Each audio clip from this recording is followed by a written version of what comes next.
نسوار رکھنے سے وضو کا حکم، کیا نسوار منہ میں رکھنے سے وضو ٹوٹ جاتا ہے؟ اسلم نذیر سعودی عرب سے۔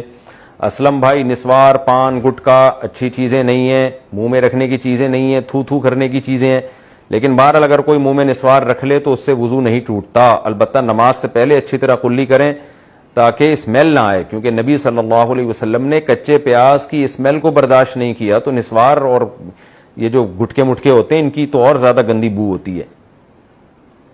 دو سنت دو نفل ملا کر پڑھنا۔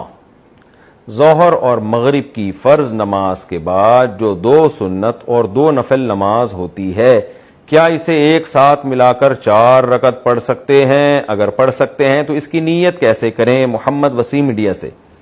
دیکھیں بھائی محمد وسیم صاحب، ظہر اور مغرب کے بعد صرف 2 سنتیں ہی ہوتی ہیں، ظہر کے بعد بھی 2 سنتیں مؤکدہ، مغرب کے بعد بھی، اور اس سے ظہر کی نماز کمپلیٹ ہو جاتی ہے۔ مغرب کی بھی 2 سنتیں پڑھ لیں گے تو نماز کمپلیٹ۔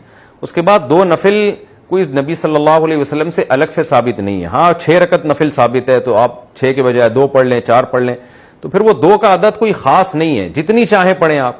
اصل نماز آپ کی کمپلیٹ ہو گئی، آپ نے ظہر کی 4 سنتیں پڑھی، 4 فرض پڑھے اور 2 سنتیں مؤکدہ پڑھ لی، تو ظہر کمپلیٹ اپنے لوازمات کے ساتھ۔ ویسے تو فرض سے ہی کمپلیٹ ہوتی ہے، لیکن جو لوازمات ہیں ظہر کے، جو نبی صلی اللہ علیہ وسلم نے ہمیشہ پڑھی ہیں، 4 سنت پہلے اور 2 سنت بعد میں، تو یہ 2 نفل جو ہیں یہ اس نماز کا حصہ نہیں ہے۔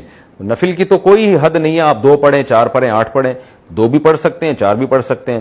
باقی یہ کہ اگر کوئی 2 نفل پڑھنا چاہتا ہے تو خلاف سنت ہے کہ 2 سنت مؤکدہ اور 2 نفل کو ساتھ ملا کے پڑھے، یہ عمل خلاف سنت ہے، کیونکہ نبی صلی اللہ علیہ وسلم سے ایسے ہی ثابت ہے کہ آپ مغرب کے بعد مستقل 2 رکعت نفل پڑھتے تھے، اس کے بعد سلام پھیرتے تھے، ظہر کے بعد مغرب کے بعد 2 رکعت سنت پڑھتے تھے، سلام پھیرتے تھے، اور ظہر کے بعد بھی آپ صلی اللہ علیہ وسلم 2 رکعت سنت مؤکدہ پڑھ کے سلام پھیر لیتے تھے۔ تو 4 ملا کے نہیں پڑھنی چاہیے، جائز ہے، نماز ہو جائے گی لیکن بہتر نہیں ہے۔ کیا سنتوں سے فرض کی کمی پوری ہوگی؟ حدیث شریف میں ہے کہ قیامت کے دن فرائض کی کمی نوافل سے پوری کی جائے گی، کیا اس میں سنت مؤکدہ اور غیر مؤکدہ بھی شامل ہے؟ گوہر علی امارات سے۔ جی، اس میں سب سے پہلے سنت مؤکدہ شامل ہے۔ یہ جو نبی صلی اللہ علیہ وسلم نے فرمایا نا کہ فرائض کی کمی نوافل سے پوری ہوگی، یہاں نفل سے اصطلاحی نفل مراد نہیں ہے، نفل سے مراد یہ ہے کہ جو فرض کے علاوہ ہو، تو اس میں سنت مؤکدہ سب سے پہلے داخل ہے۔ تو سنت مؤکدہ کا بہت زیادہ اہتمام کرنا چاہیے، جیسے کہ نبی نے کیا ہے۔ تو اگر فرائض میں کوئی کمی کوتاہی ہو گئی تو اللہ سنت سے پوری کر دیں گے۔ پھر اور اضافی کوئی سنت غیر مؤکدہ بھی پڑھتا ہے تو اور اچھی بات ہے، ہو سکتا ہے سنت مؤکدہ سے بھی کمی پوری نہ ہو تو پھر غیر مؤکدہ سے اللہ کر دیں۔